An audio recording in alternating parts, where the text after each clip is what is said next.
Hey YouTube, this episode I'm going to be going over the latest going-ons in Yu-Gi-Oh! As well as my personal opinion on the current state of the game. So let's jump right into it.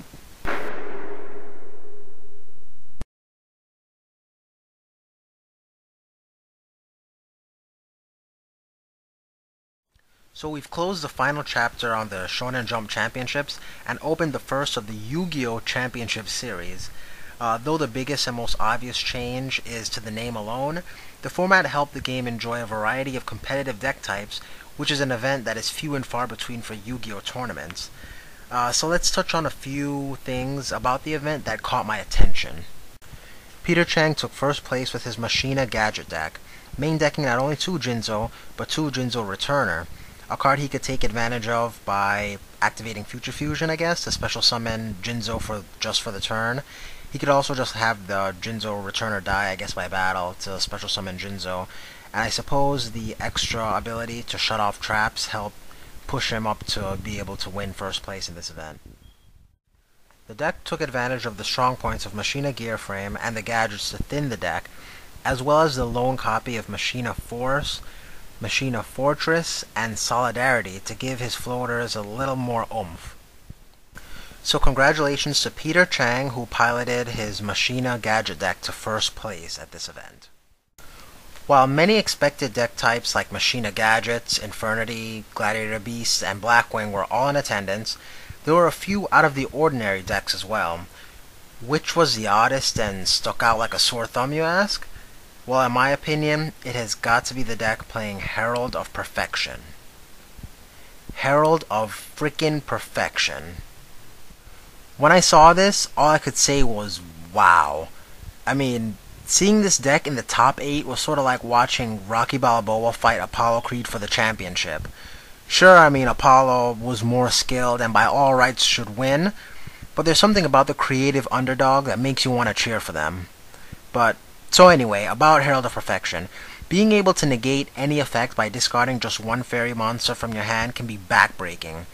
And Russell LaPerry, sorry if I mispronounced that, he had his fairies flying high when he piloted this deck to the top 8 of the tournament.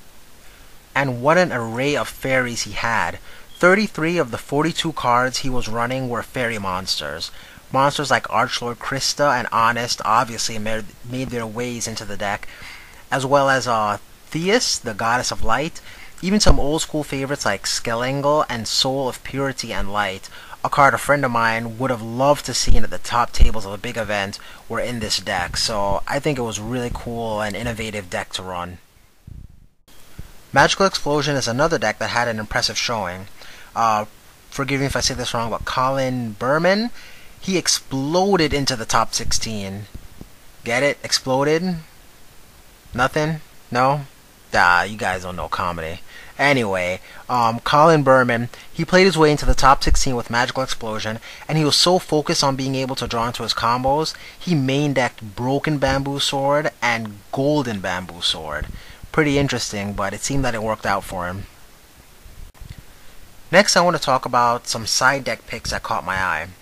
Jowls of Dark Demise was used, I guess, to steal more monsters in addition to Brain Control and Mind Control, so you can get off more synchro summons, I suppose. Draganic Knight was used perhaps to make the most of a flipped Raikou. And Chain Disappearance is also a card that was always in the back of my mind, and it seems at least a few other people in this event had the same thoughts that I did because they ran it in their side deck. Gotham's Emergency Call was heavily cited for the X-Saber matchup. System Down found their way into side decks of many players to keep machine decks in check, and Intercept Wave was a nice side deck pick against heavy tuning decks. Robert Russo cited 2 copies of Necro Valley, even though he was running X-Sabers and no Gravekeeper monsters whatsoever in the deck. I guess he did it just so that he was able to lock down the graveyard, and it must have been a pretty good idea since he did make top 4. The last odd side deck pick I want to go over was used by Stephen Harris, the runner-up for the event. He cited one Autonomous Action Unit in his Infernity deck. I guess he really wanted to rob the opponent's monsters from their graveyard. And wow, 1500 life points is a steep price to pay. And I don't think I've ever seen Autonomous Action Unit see competitive play in be successful in competitive play. So, wow, he has major balls to run this card, and it was a pretty interesting pick. So those are some of my favorite side deck cards that caught my eye for this event. What do you guys think of some of the picks that were made in this event? Do you think they were odd, or are they something that you might consider playing? Would you or have you ever sided a card that didn't normally complement your deck, but hurt the opponent, similar to the Necro Valley in the X-Saber deck? So go ahead and leave your comment stating what you thought about the side deck choices.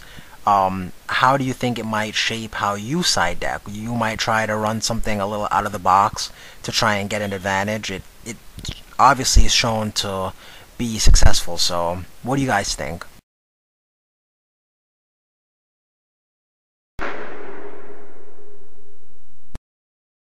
The last thing I want to touch on is the brand new Yugi-Tube Forums.